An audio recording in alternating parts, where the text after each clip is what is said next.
to thrilling tales of adventure. I'm Mardell, reading The People of the Mist by H.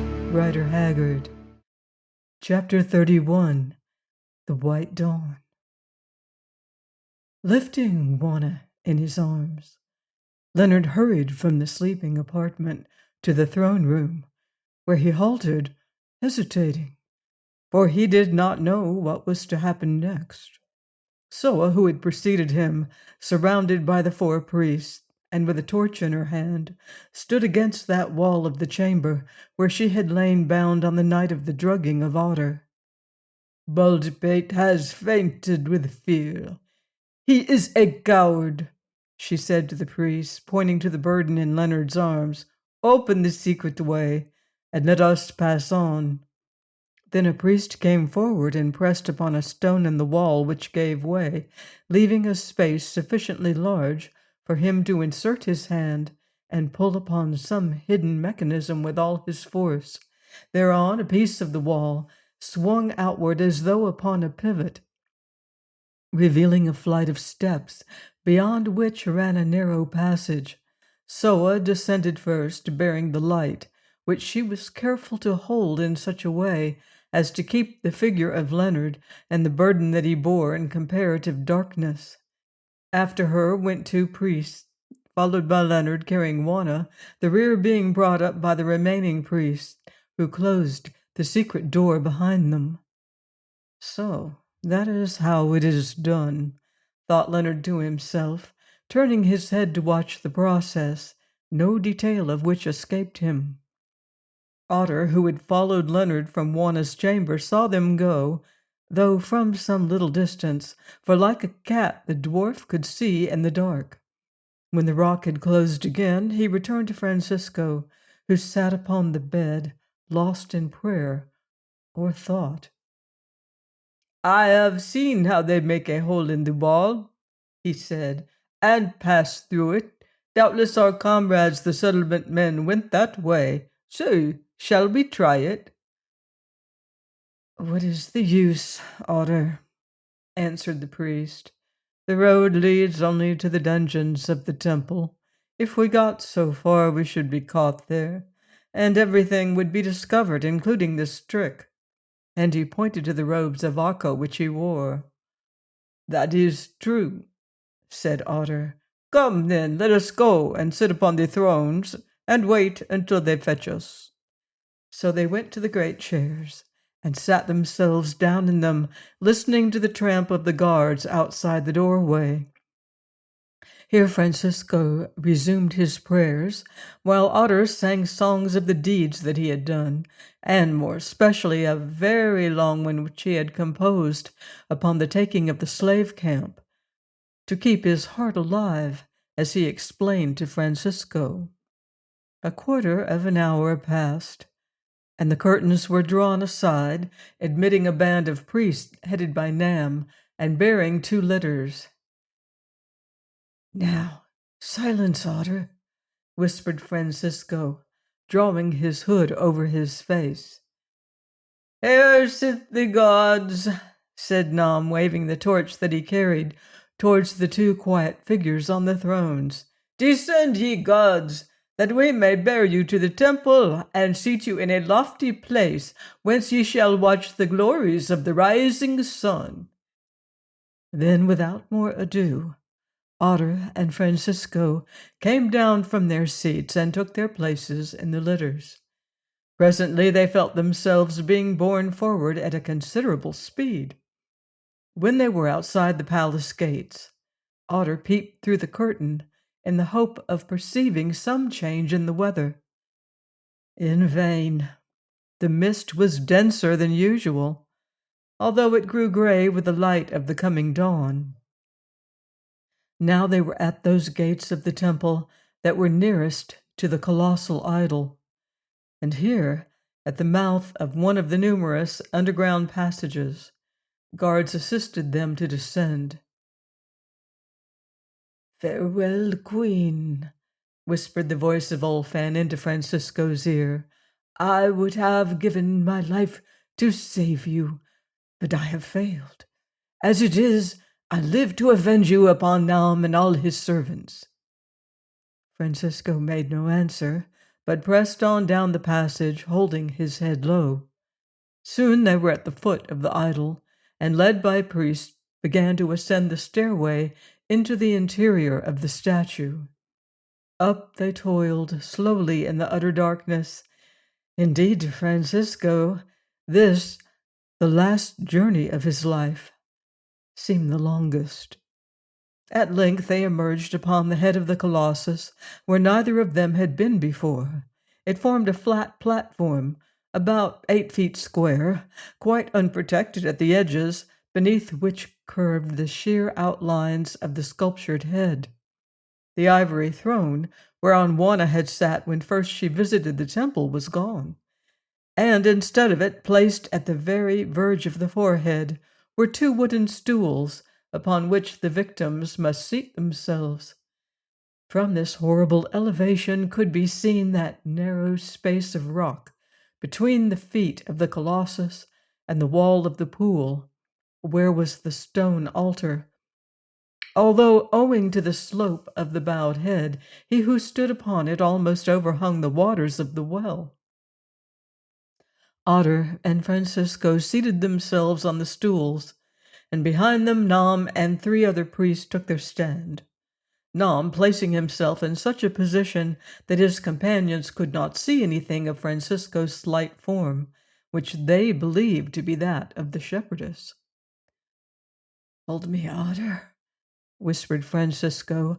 "My senses will leave me and I shall fall." "Shut your eyes and lean back. Then you will see nothing," answered Otter. "Moreover, make ready your medicine, for the time is at hand."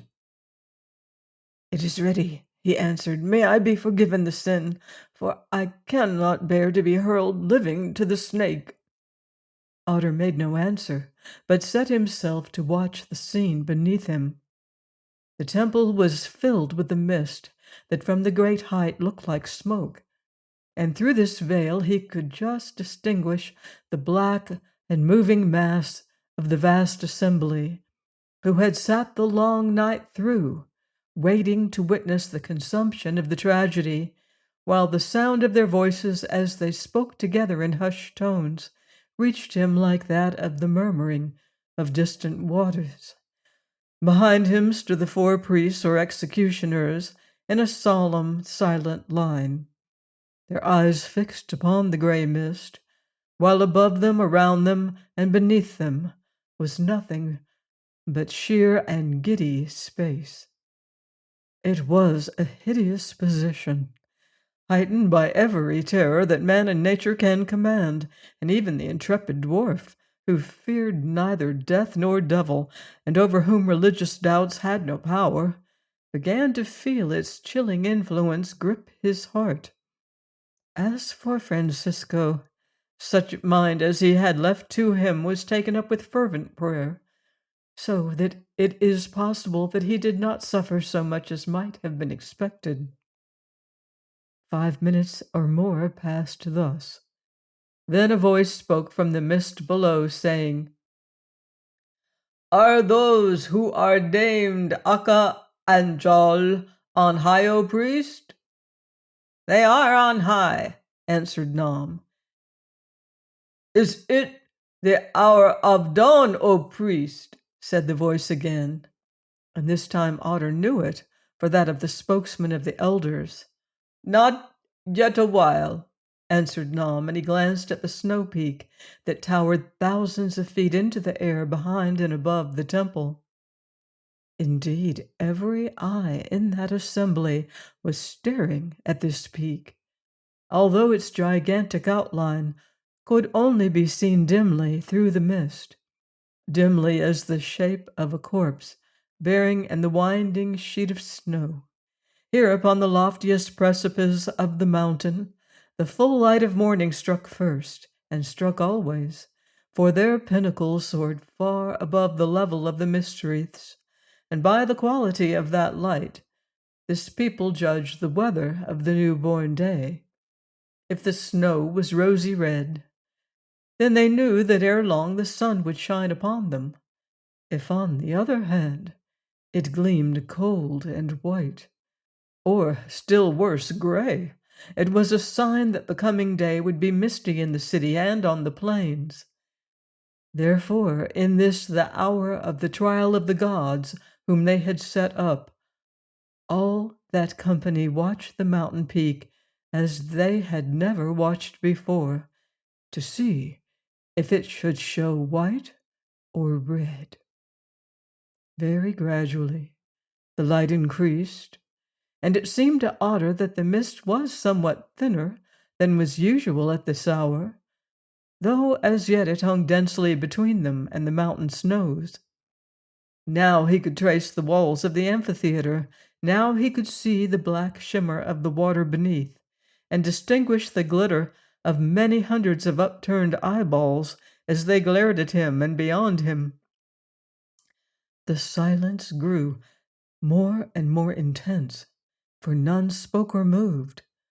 All were waiting to see the dawn break upon the slope of snow, and wondering, would it be red or white?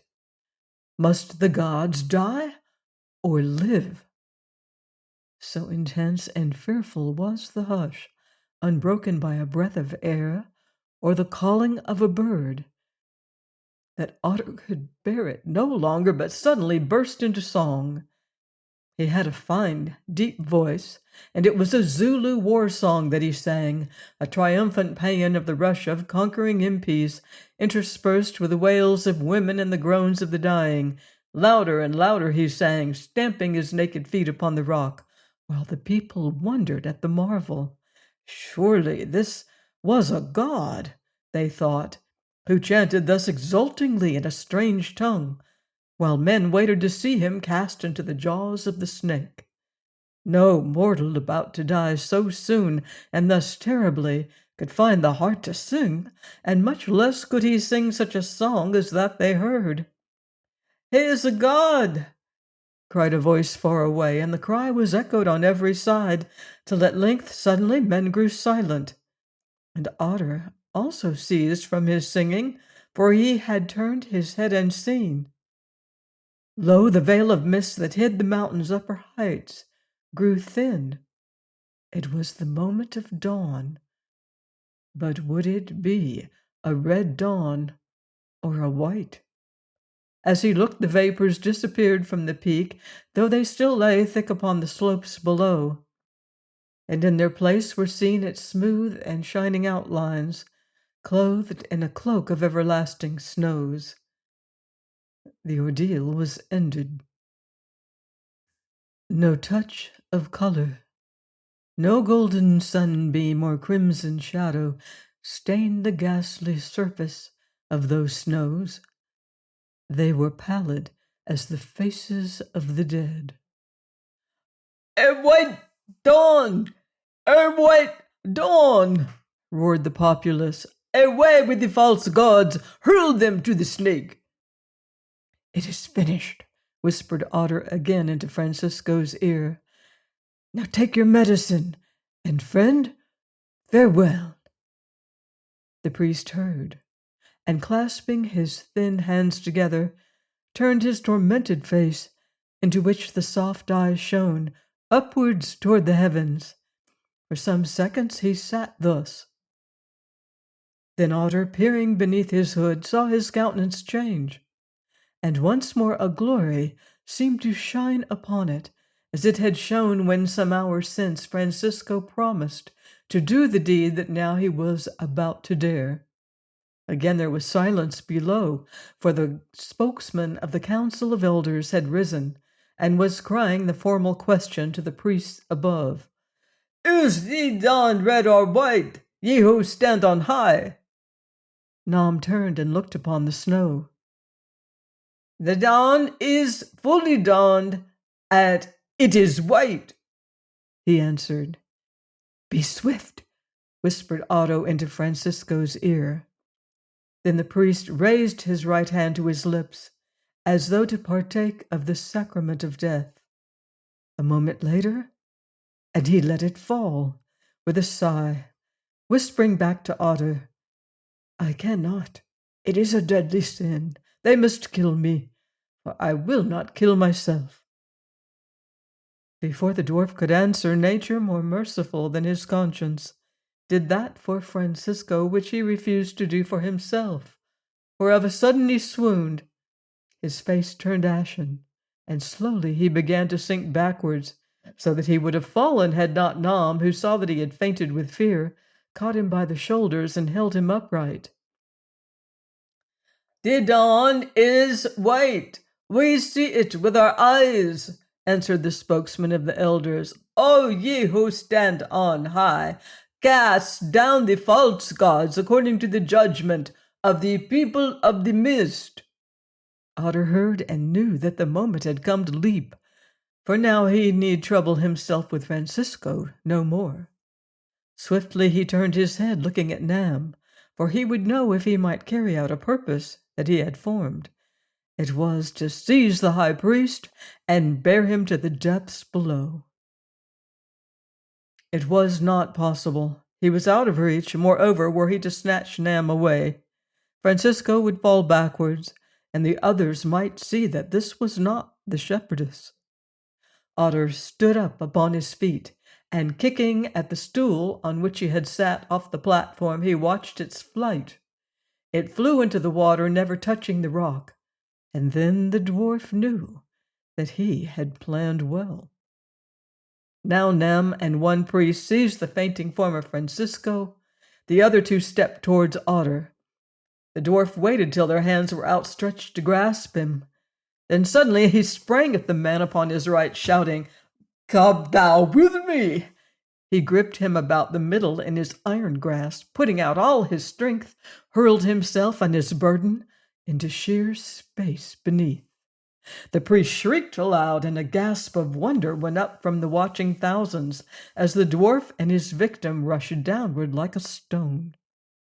They cleared the edge of the pool by an inch or two, no more, and struck the boiling waters, sinking through them till Otter thought they would never rise again.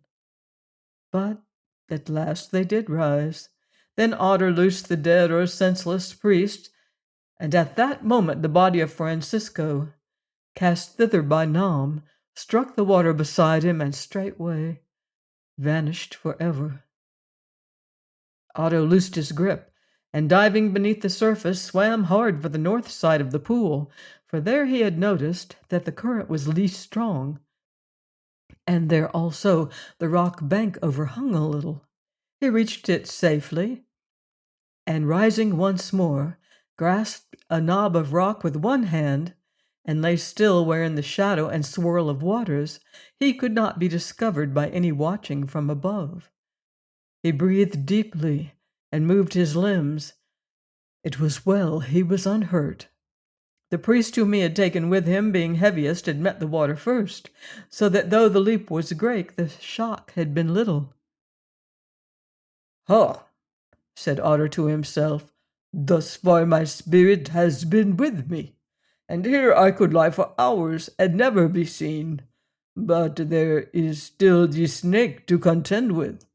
And hastily he seized the weapon that he had constructed out of the two knives, and unwound a portion of the cord that was fast about his middle.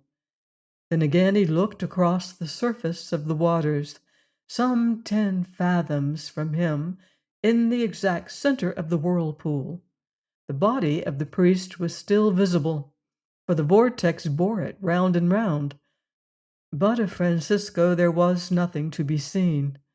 Only 30 feet above him, Otter could see lines of heads bending over the rocky edges of the pool and gazing at the priest as he was tossed about like a straw in an eddy.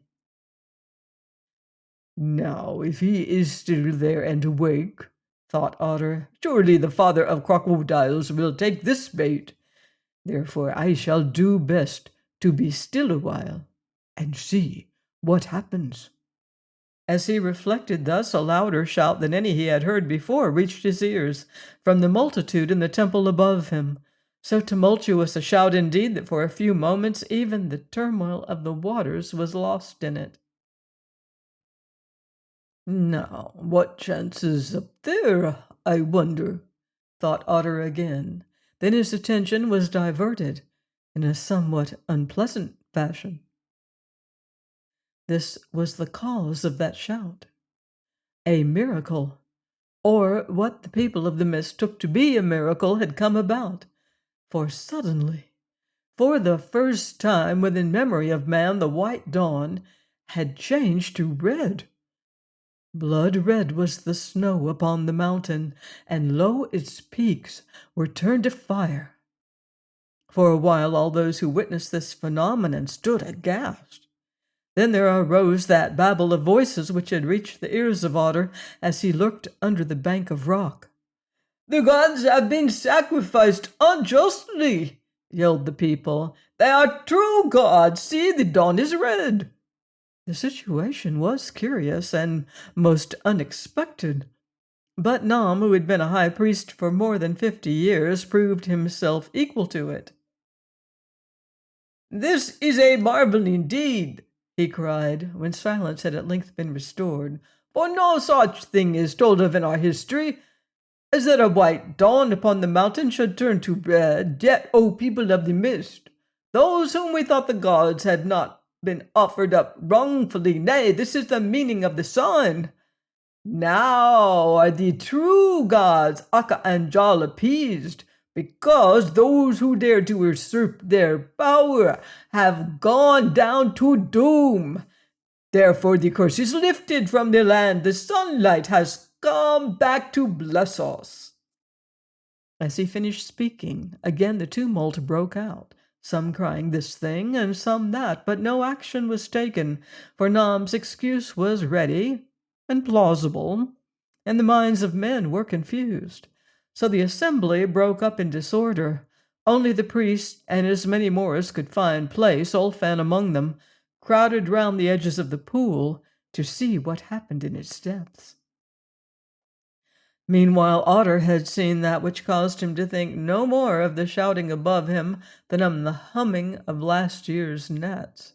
Suffering his eyes to travel around the circumference of the rocky wall, he saw the mouth of a circular hole, situated immediately under the base of the idol, which may have measured some 8 feet in diameter. The lower edge of this hole stood about 6 inches above the level of the pool, and water ran out of it in a thin stream. Passing down this stream, half swimming and half waddling, appeared that huge and ungainly reptile which was the real object of the worship of the people of the mist. Great as were its length and bulk, the dwarf saw it, but for a few moments, so swift were its movements. Then the creature vanished into the deep waters, to reappear presently by the side of the dead priest, who was now beginning to sink. Its horrible head rose upon the waters, as on that night when the woman had been thrown to it. It opened its huge jaws, and seizing the body of the man across the middle, it disappeared beneath the foam. Otter watched the mouth of the hole, and not in vain, for before he could have counted 10, the monster was crawling through it, bearing its prey into the cave. Now once more the dwarf felt afraid, for the snake, or rather the crocodile, at close quarters was far more fearful than anything that his imagination had portrayed. Keeping his place beneath the ledge, which, except for the coldness of the water, he found himself able to do with a little fatigue or difficulty, Otter searched the walls of the pool, seeking for some possible avenue of escape, since his ardor for personal conflict with this reptile had evaporated. But search as he would, he could find nothing. The walls were full 30 feet high, and sloped inwards like the sides of an inverted funnel. Wherever the exits from the pool might be, they were invisible also. Notwithstanding his strength and skill, Otter did not dare swim into the furious eddy to look for them. One thing he noticed, indeed, immediately above the entrance to the crocodile's den, and some 20 feet from the level of the water, 2 holes were pierced in the rock, 6 feet or so apart, each measuring about 12 inches square. But these holes were not to be reached, and even if reached, they were too small to pass. So Otter thought no more of them. Now the cold was beginning to nip him, and he felt that if he stayed where he was much longer, he would become paralyzed by it, for it was fed from the ice and snow above. Therefore, it would seem that there was but one thing to do: to face the water dweller in his lair. To this, then, Otter made up his mind, albeit with loathing and a doubtful heart. Please join me next time for another exciting chapter of The People of the Mist by H. Rider Haggard, here on Thrilling Tales of Adventure.